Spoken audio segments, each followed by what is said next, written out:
पण पुढची एक महत्त्वाची बातमी समोर येते। धनंजय मुंडे सह्याद्री अतिथीगृहावरती दाखल झालेले आहेत। या क्षणाची मोठी बातमी समोर येते। राज्याच्या राजकारणातून धनंजय मुंडे हे आता सह्याद्री अतिथीगृहावरती दाखल झालेत। आपण मगाचपासून बघतोय अनेक राजकीय घडामोडी घडताना आपल्याला बघायला मिळतात। राज्यात अनेक घडामोडी घडतात। यामध्येच धनंजय मुंडे सह्याद्री अतिथीगृहावरती दाखल झालेले आहेत। या क्षणाची मोठी बातमी आपण बघतो आणि सध्या काही दृश्य समोर येत आहेत।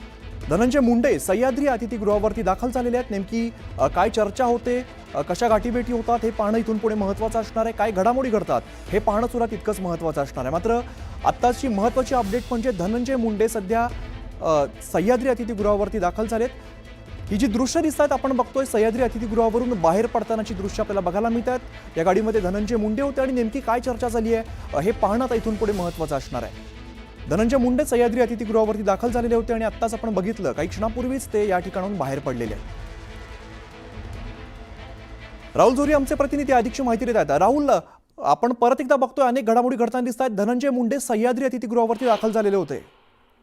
अगदी न्यूज 18 लोकमतनं सर्वात आधी याबद्दलची जी शक्यता आहे ती वर्तवली होती। काल राज्यपालांच्या भेटीपूर्वी धनंजय मुंडे यांनी सह्याद्रीवर मुख्यमंत्र्यांची भेट घेतली होती आणि पुन्हा एकदा धनंजय मुंडे हे सह्याद्रीवर दाखल झालेले आहेत। आपण बघतोय की महादेव मुंडे हत्या प्रकरणातील पीडित जे कुटुंबीय आहे ते देखील आज मुख्यमंत्र्यांच्या भेटीला येणार होतं। काही वेळात ते कुटुंब देखील दाखवले। याच वेळी धनंजय मुंडे यांचं इथं येणं हे देखील तितकंच महत्त्वाचं मानलं जातं। एकंदरीत बघितलं तर 2-3 दिवसांचा घटनाक्रम जर बघितला तर राष्ट्रवादीचे अजित पवार यांनी माणिकराव कोकाटेंना खरंच पाठीशी घातले की अद्यापही माणिकराव कोकाटेंच्या बाबतीत भाजप कारवाईसाठी आक्रमक आहे याचा निकाल जो आहे तो या सगळ्या चर्चेदरम्यान अडकलेला दिसतोय।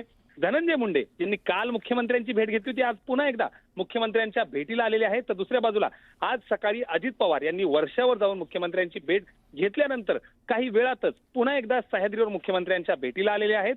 याच पूर्वी सुनील तटकरे जे की राष्ट्रवादीचे प्रदेशाध्यक्ष आहेत ते देखील वर्षावर सह्याद्रीवर दाखल झालेले आहेत।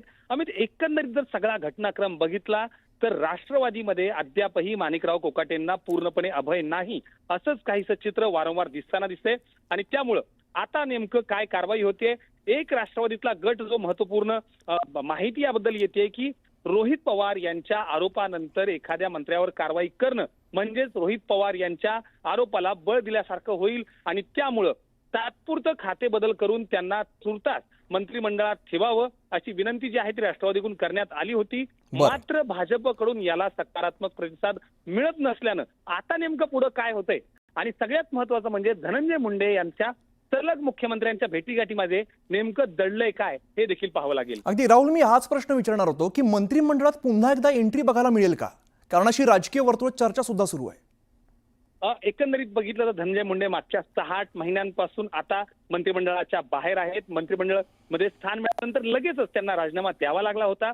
एका बाजूला हे घडत असताना दुसऱ्या बाजूला अजित पवार यांनी देखील धनंजय मुंडे यांची पाठराखण करत जर धनंजय मुंडे दोषी नसतील तर त्यांना आपण मंत्रिमंडळात परत घेऊ असं देखील त्यांनी प्रत्यक्ष माध्यमांसमोर जाहीरपणे सांगितलं होतं आणि त्यामुळं धनंजय मुंडे यांच्यासाठी या बैठक सत्र पार पडतायत का।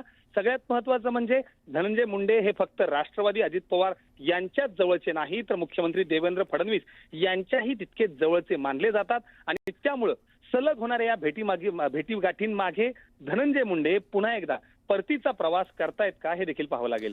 राहुल, आणखीन एक महत्त्वाची गोष्ट जर आठवत असेल तर मागच्या काही काळामध्ये धनंजय मुंडे आहेत हे माध्यमांसमोर येत नव्हते, सार्वजनिक कार्यक्रमात दिसत नव्हते।